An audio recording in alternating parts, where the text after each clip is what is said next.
Assalamualaikum warahmatullahi wabarakatuh, Ustadz. Waalaikumsalam warahmatullahi wabarakatuh. Apa sih keutamaan 10 hari ketiga Ramadan ini, Ustadz? Jika di 10 hari pertama, kedua pastinya juga ada beberapa keutamaan. Nah, ini apakah juga berbeda dengan 10 hari pertama dan juga kedua? Silahkan, Ustadz. Terima kasih Pak Mada.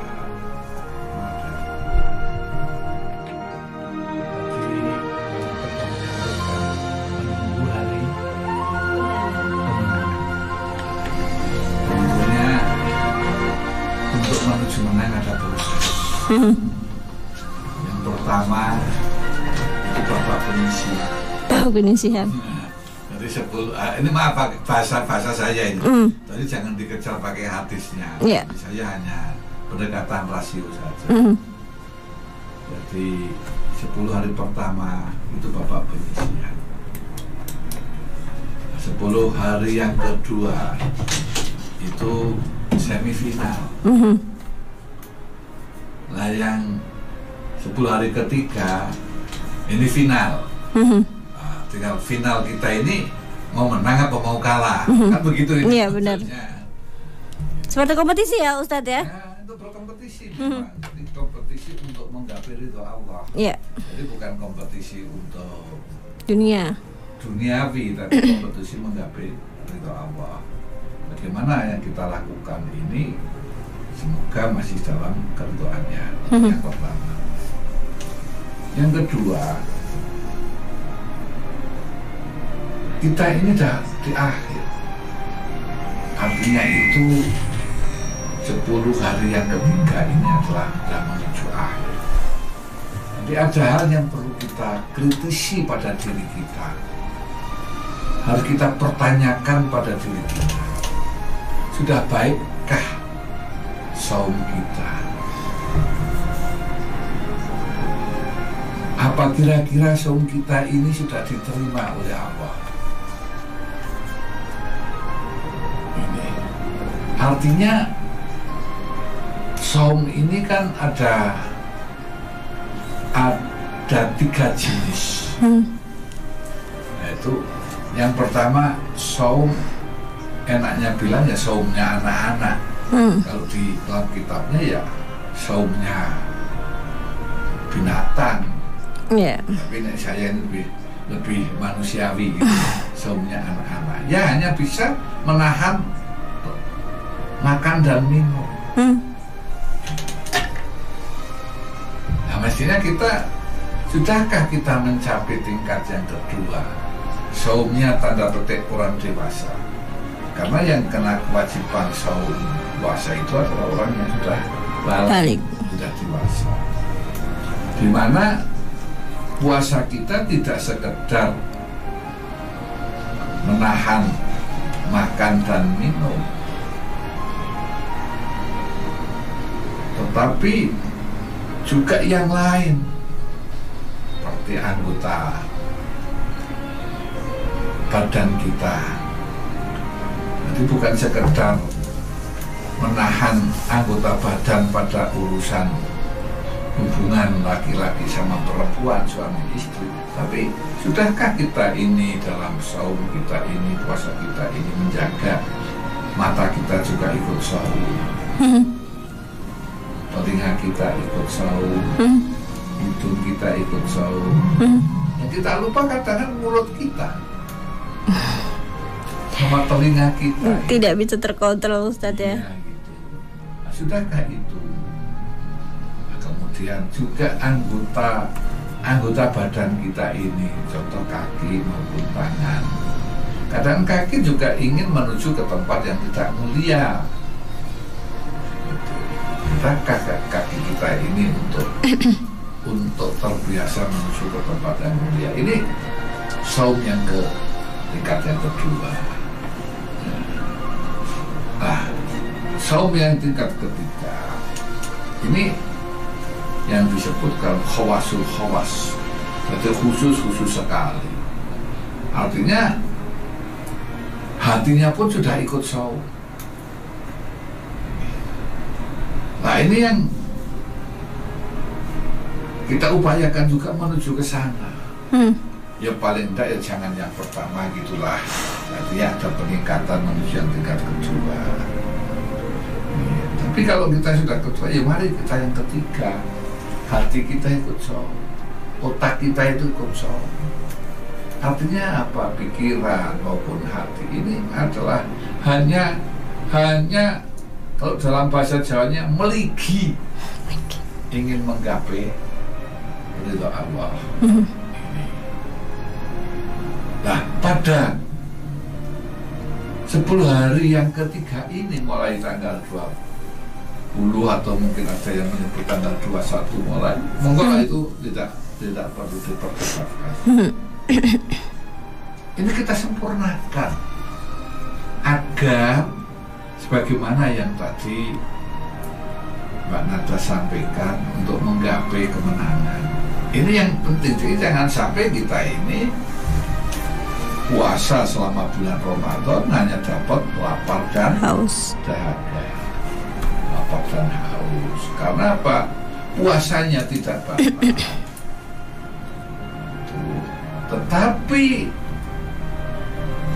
kalau dalam bahasa normatifnya pahalanya nggak dapat. Oleh karena itu dibimbing oleh Rasulullah ini untuk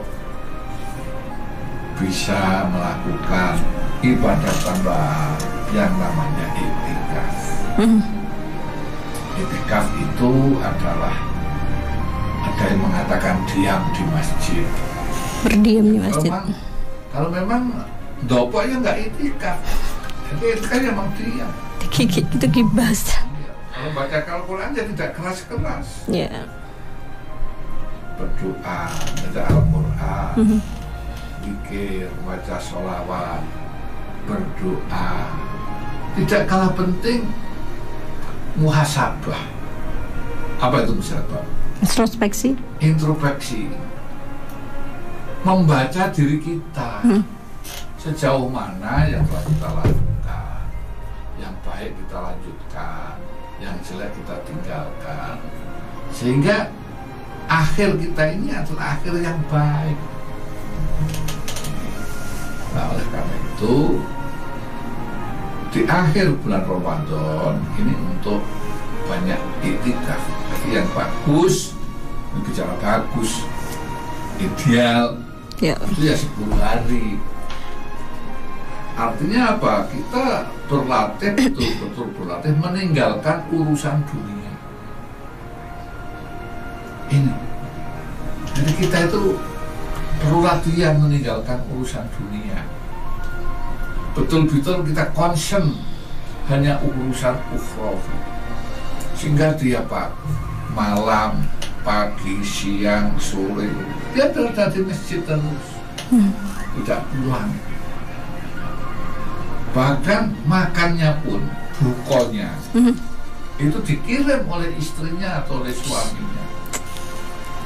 Support system. Iya, ini. Tapi sekarang sudah bagus untuk di lingkungan kita. Jadi orang yang iktikaf di masjid mana itu buko sama sahur itu sudah dijamin oleh panitia atau oleh takmir masjid. Ya sudah. Enaknya bilang mohon maaf, bahasa saya waktu mahasiswa itu ya mencari gratisan. Maaf, tapi memang benar Ustaz. Tapi memang benar kalau apalagi untuk anak kos-kosan ya. Senang. Aku bilang kan waktu saya mahasiswa. Iya. Jadi kalau ada kegiatan selalu ikut. Ya cari gratisan aja lah. Ini tembak bahasa saya ini mohon maaf, jangan sampai salah tafsir, salah pemahaman. Tapi karena apa? Karena masjid-masjid kita ini sekarang tanda petik sudah makmur. Sehingga ya dana masjid itu ya memang untuk berbagai macam kegiatan. Kalau dulu kan dana masjid hanya untuk bangun dan bangun. Kalau tidak untuk bangun nggak boleh. Ya karena pemahamannya itu ya nggak salah. Maka kita iktikaf. Nah, di akhir bulan Ramadan itu ada suatu malam yang mana barang siapa yang beribadah di malam itu bagikan ibadah atau nilainya gitu, maaf saja, nilainya sama dengan ibadah 83 tahun 3 bulan. Banyak sekali, padahal cuman luar biasa itu yang disebut dengan Lailatul Qadar. Kita disebutkan Lailatul Qadri khairum min alfis syahr. Jadi malam Lailatul Qadar itu lebih bagus daripada orang beribadah 1000 bulan. Nah, inilah yang harus kita pahami. Maka saya mengajak pada saudara-saudaraku kaum muslimin dan muslimat, laki-laki maupun perempuan, kalau dalam bahasa raketan, nah kalau bahasa Cina apa raketan itu? Raketan. Meskipun hanya satu hari kita latihan untuk meninggalkan dunia, tapi kita maksud saya meninggalkan urusan dunia, kita untuk menyiapkan diri dengan urusan akhirat. Betul-betul kita ini untuk konsentrasi ke sana. Sehingga kita berharap ini hidup kita ini semakin hari semakin bermakna. Jangan hanya urip-uripan, tapi hidup yang bermakna, sehingga kita nanti akan mudah menggapai surga Allah. Demikian Mbak, ada panjang. Iya, pembukaannya atau awalannya ini dijelaskan setahun dengan sangat panjang. Tapi mudah-mudahan juga nanti insya Allah bisa mengikuti, bisa mengerti ini mengenai tentang keutamaan 10 hari ketika Ramadan. Jadi jangan disia-siakan ya Ustadz ya 10 hari ketiga ini. Alhamdulillahirrabbilalamin, subhanakallahumma wa bihamdika asyhadu alla ilaha illa anta astaghfiruka wa atubu ilaik. Maha suci Engkau ya Allah dan segala puji bagimu. Aku bersaksi bahwa tiada Tuhan melainkan Engkau. Aku